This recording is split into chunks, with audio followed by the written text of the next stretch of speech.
So back to microphone number 2. Chairman, I have a question from Spiro Arkouzis, a shareholder from the Sunshine Coast. Welcome, Mr. Arkouzis. Thank you, Mr. Chairman. Thank you. Good morning, Board. Good morning, shareholders, and good morning, institutional shareholders watching online or in the room today with us. Mr. Chairman, my question this morning is in regard to the acquisition of Suncorp. We've seen the ACCC knock ANZ back, and you've gone back a second time to try and negotiate a position. If AUSTRAC, APRA and BEAR have also been watching how you're performing, is there some cross-polarisation there that is losing points? Because as shareholders, we would love to see the acquisition of Suncorp. We'd also love to see that ANZ fix and look after their customers with short, medium and long-term legacy problems, because your customers are your greatest marketing tool and will bring more business to your banks and your branches, both in home loans and credit cards. I'd like to encourage all of the Board to participate in that customer service, because as shareholders, if we can achieve the Suncorp acquisition with the great work of Mr. Elliott, potentially we'll see our share price go to $35, possibly $40. And if collectively, nationally, we can encourage you to get together, find out what the problems are that ACCC has, so that we can correct them and follow through, get the job done, and the bottom line is create great customer service, both for the ANZ customer and also for the Suncorp customer, which then will overflow to the shareholders. That's my first question. Thank you. And let me start by saying, you know, we as bankers realise that to grow the business, we've got to provide great service and ideally provide better service than anybody else. So there is a lot of discussion and work done within the bank on how we lift those service levels. A good example is ANZ Plus, which I've talked about and which is outside. Apart from the better economics there, the customer satisfaction rates we get out of ANZ Plus are in the 30s and 40s in terms of Net Promoter Score, which are very high scores for any industry. But we've done a lot of work as well in the last few years, such as investing heavily in lifting service levels and also in the way we track and report to the Board as well as management on that. Back to your comment on Suncorp, the bodies you mentioned, such as ASIC and others, they all have different remits, yes, looking at different topics. The ACCC's investigation is focused on competition law and industry structure. And the appeal we've now got with the Australian Competition Tribunal is on effectively points of law and the merits of applying competition law to our application. So how do we appease them on those points? Well, we've just been through the hearings actually, and we believe it was a very thorough and well-conducted process. Clearly, the fact that as a Board we decided to appeal to the tribunal reflects the fact that we believe we have good prospects, and we'll wait to hear the outcome of it in February.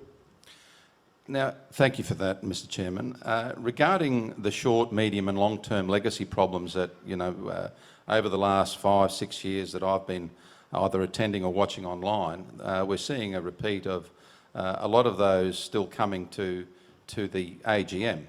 If I could encourage you to resolve them, because the customers would love to edify, encourage and empower the bank for more business for the shareholders.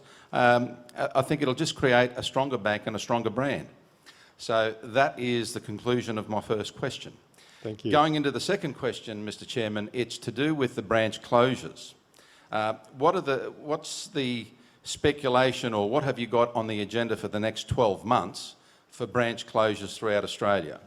Thank you. I'm going to invite Shane to comment in a moment, but I think it's important to stress we like branches. You know, they give us a much better opportunity to engage with customers. The problem is customers don't necessarily like branches, and that's been changing very quickly. So Shane, did you want to talk a little bit about the statistics we've been seeing on branches? Yeah. I mean, the reality is we'd love for the branches to have more customers in them, but the reality is our customers are voting with their feet and deciding that they generally, not everybody, but they prefer to be able to do things on their mobile or in other ways. And so we have to respond, just like any business. We respond to the changing needs of our customers. So yes, the footprint has shrunk, but then it's also changed. And I mentioned today, one of the really exciting things we did, because one of the biggest users of branches today is actually small businesses as opposed to retail customers. And so we sort of innovated and launched this business hub. And you might question, what is that? It's sort of like a specialist branch where small businesses can go, get cash, leave cash, and do all their transactions in a place that's really designed for them. And we piloted that, as I mentioned in my speech, in Maroochydore, and it went really, really well. And customers really responded positively to that, so we're rolling that out. So we've opened 9 of those now across the country. So look, the footprint will always change. It has for the last, Holly mentioned we're almost 200 years old. It's changed every year over that period of time. Sometimes it grows, sometimes it shrinks, but the point is we have to respond to what customers want and need. And what we're seeing is, the actual number of transactions in a branch is down something like 50% over the last sort of 4 or 5 years. So that's a big drop. And one of the things I'm sure you all saw here in Queensland, particularly with COVID just changed. We had to all change, right? We all had to do things differently and learn how how to go about our life without going to the branch or without using cash. And guess what?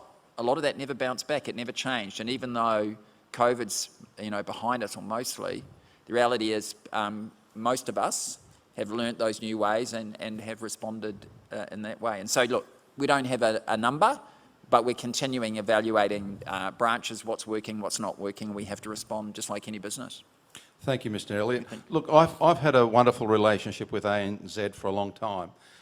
These are questions that customers and potentially shareholders would like to know. As an example, making cash deposits in branches. There's branches that are not taking cash deposits over the counter. So that's another point that I'd like to table. Is there some way that you can reactivate that so that cash deposits can be taken in branches that are still open? Yeah, so most of the vast majority of our branches absolutely take cash across the counter. All of our branches will have, if they don't take cash across the counter with a teller, they'll have a machine to be able to do that.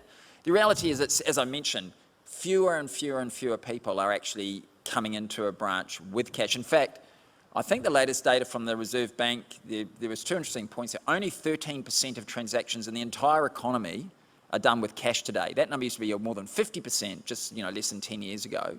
And most Australians leave their home in the morning without any cash. And so it's just changed. So we've changed. So we're using more ATMs, etc. And then the only other thing I would say is, and we support this, the law's changed as well, quite rightly. Cash is risky from a money laundering criminal perspective, and so there are more restrictions on, we have to report more things to AUSTRAC and others, quite rightly.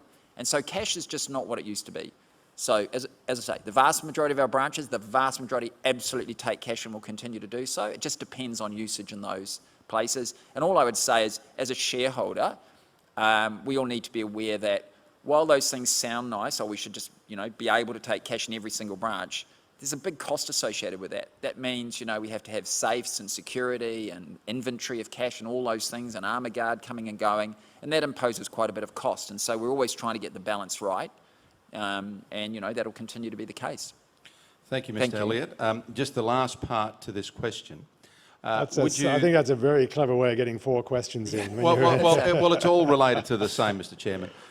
Would it be a consideration to allow or to do a deal with Australia Post, if there are branches closing, that there is still customer service for an ANZ customer to be able to go to an Australia Post to do business at an Australia Post branch? Yes. So maybe I should just spend a minute on that, because I think it's a very, very fair question. We would love to do a deal with, we would love to do a deal with Australia Post, and we tried our best.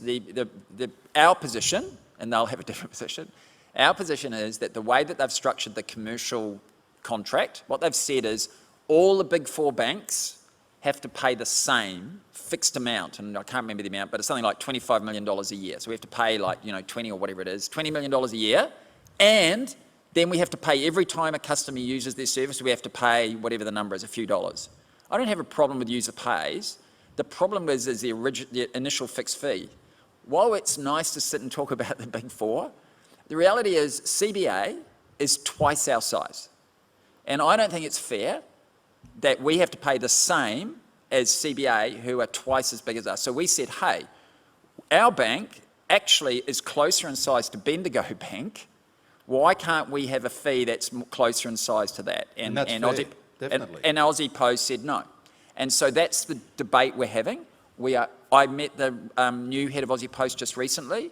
We still remain open. We're absolutely willing. We think there is a place for Aussie Post, but we've got to do it on commercial terms that protect the interests of our shareholders as well. So those discussions are ongoing. In fact, interestingly, if we're successful, or maybe when we're successful with the Suncorp Bank acquisition, Suncorp Bank does have a relationship with Aussie Post, and that'll be an obvious trigger because we'll be a little bit bigger then, right? That'll be another obvious trigger for us to go back to the table with Aussie Post, and we've said that. And we remain open-minded and hopeful that we are able to negotiate something like that because I think it's a good service. Yep.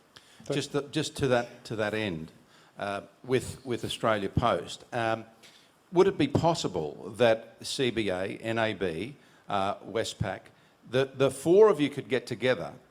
They would listen to you that yes, ANZ's marginally smaller, with the government to negotiate a better deal, which is in proportion. I think that's a fair point. Let us take that as a very good suggestion, and thank you, Mr. Okouzis. I think thank you, Mr. the Chairman. topics Sorry you're to raising take are very too long, relevant. but before I go, Sir John, katapehe a koe and kia ora. Lovely to see you.